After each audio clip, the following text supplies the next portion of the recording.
एक भिखारी सुबह सुबह अपने घर से बाहर निकला और मन ही मन सोचा, आज त्योहार का दिन है, गांव में बहुत भिक्षा मिलने की संभावना है। वो अपनी झोली में थोड़े से चावल के दाने डालकर बाहर आया। चावल के दाने उसने अपनी झोली में इसलिए डाले ताकि झोली अगर भरी दिखाई पड़े तो देने वाले को आसानी होती है। उसे लगता है कि किसी और ने भी दिया है, मैं भी दे देता हूँ। सूर्य निकलने के करीब है, रास्ता सोया है, अभी लोग जाग ही रहे हैं। मार्ग पर आते ही सामने से राजा का रथ आता हुआ नजर आता है। सोचता है आज राजा से अच्छी भीख मिल जाएगी। राजा का रथ उसके पास आकर रुक जाता है। उसने सोचा, धन्य है मेरा भाग्य, आज तक कभी राजा से भिक्षा नहीं मांग पाया, क्योंकि द्वारपाल बाहर से ही लौटा देते हैं। आज राजा स्वयं ही मेरे सामने आकर रुक गया है। भिखारी ये सोच ही रहा होता है, अचानक राजा उसके सामने एक याचक की भांति खड़ा होकर उससे भिक्षा देने की मांग करने लगता है।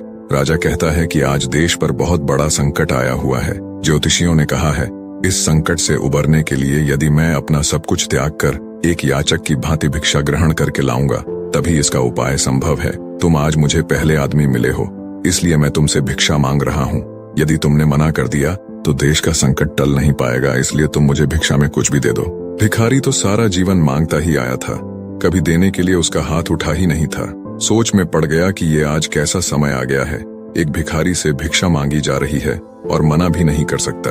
बड़ी मुश्किल से एक चावल का दाना निकालकर उसने राजा को दिया। राजा वहीं एक चावल का दाना ले खुश होकर आगे भिक्षा लेने चला गया। सबने उस राजा को बढ़ चढ़कर भिक्षा दी, परंतु भिखारी को चावल के दाने के जाने का भी गम सताने लगा।